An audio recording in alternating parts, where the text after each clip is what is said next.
How many dimensions does our world have? What dimension do you think our world has? Usually we say, of course it is three-dimensional, right? That is because we can move forward and backward, left and right, and up and down. Then how does mathematics explain dimension? The French philosopher René Descartes explained dimension through the idea of coordinates. Dimension is the number of values needed to determine the position of a point. First, let us imagine a point. A point has no size and no direction, so we cannot determine a position within it. So a point is zero-dimensional. Then what about a line? On a line, the position is determined by how far a point is from a starting point. We just need one value, so a line is one-dimensional. Now let us think about a plane. To determine a point on a sheet of paper, we need to know two values. One tells how far the point moves across, and the other tells how far it moves up or down. So a plane is two-dimensional. The surface of the Earth works the same way. If we know the latitude and longitude, we can determine a location on Earth.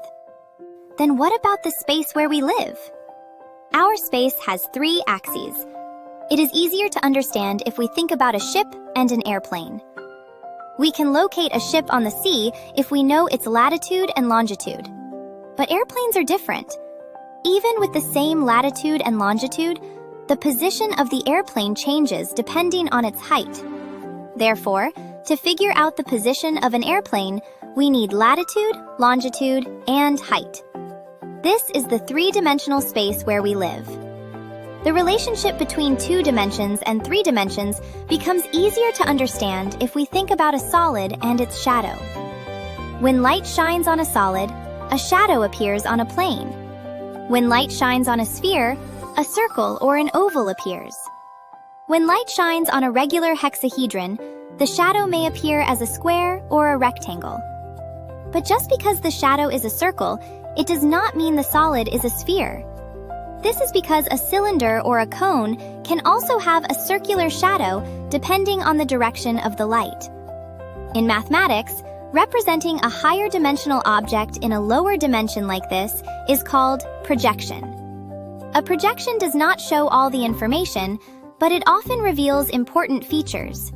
For example, when we measure our height, we express our three-dimensional body as a single length. In other words, it is like projecting three dimensions into one dimension. Interestingly, something similar happens when we see the world. The retina inside our eyes is a two-dimensional plane. Then why do we see the world in three dimensions? The reason is that we have two eyes. Because our eyes are slightly apart, the images that enter each eye are a little different. Our brain uses this small difference to calculate depth and distance. The three-dimensional world we see is reconstructed inside our brain in this way. Now let us ask one more question. Is our world really three-dimensional? Let us imagine planning to meet a friend. Let's meet at the entrance of the park. We chose the place, but we could not meet our friend. Why? Because we did not decide the time. To describe the world where we live, we need not only the three dimensions of space, but also another dimension called time. So many scientists say that our world is four-dimensional, made of three-dimensional space and one-dimensional time. Mathematics slowly reveals the invisible structure of the world where we live. The idea of dimension becomes another window through which we understand that world. We hope the children who read this math letter will hold this question in their minds. Is the world we see really everything?